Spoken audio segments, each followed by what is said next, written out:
Alaska and Corlin Taoiseach, I understand that you have already partly answered this in your reply to Deputy McLaughlin earlier. But in relation to the programme for government, there was a very welcome section in terms of job creation. We clearly stated there will be in excess of 200,000 jobs created by government, but specifically you stated that 135,000 of those jobs would be created in the regions. It's not happening in the regions, and my constituency colleague, Minister Knock, and myself will tell you, if you stand at a railway station in Carrick-on-Shannon, Roscommon, at Lone or Longford, at 6 o'clock in the morning, you will see hundreds of people getting on a train to make their way to Dublin.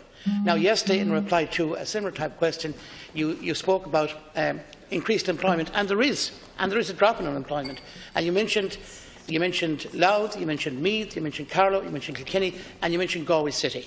But there was no mention of any town in the Midlands and the West of Ireland. And I've checked out the figures. There is very little happening in terms of job creation in the Midlands and the West. So, on the basis that it was a clear commitment for government and that you did put a huge emphasis on balanced regional development, can you update us on where that particular situation is at the moment? Yeah, the commitment is to continue to create an environment in which jobs are created and unemployment falls. That is very much happening.